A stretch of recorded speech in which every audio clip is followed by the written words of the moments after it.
In our previous videos, we've kind of been through most of the western states. And I want to talk about Alaska. Alaska has more federal lands than any state in the Union. As big of an impact as state transfer, as they like to call it, would have in the lower 48, it would have even a bigger impact in Alaska just because of the large land mass that would be transferred from the federal government to the state of Alaska.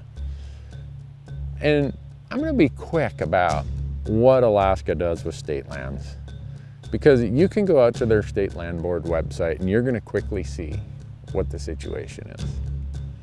Alaska sells state lands to fund their university system, to fund their mental health system, and to some degree fund some of their elementary and high school system.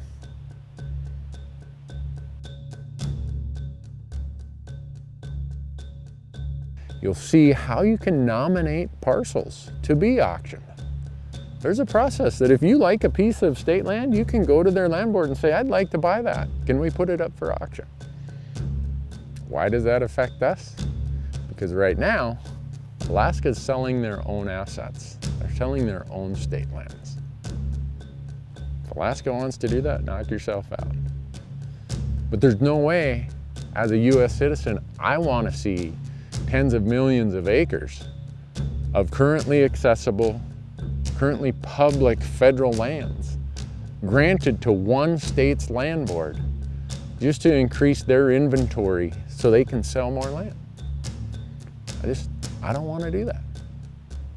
So now imagine all of these great landing strips, all of these critical points of access on the federal lands of Alaska for those of us who like to hunt or do backcountry skiing or whatever it is we do in Alaska. If I'm a commercial operator and I say, you know, if I own that airstrip, or if I own that landing, or I own that place of access, or that critical point for refueling, because Alaska's big remote country, if that was all private, how do you think the rest of us would get to use that airstrip, that boat ramp, that shuttling place? We wouldn't get to use it unless we paid a big fee to whoever ended up buying it from the state of Alaska. That's how Alaska does it. I don't want these lands in the hands of the Alaska Land Board. Right now, you, me, us, all of us, even those who live in Alaska, are owners in some way, shape, or form of these federal lands that we have access to.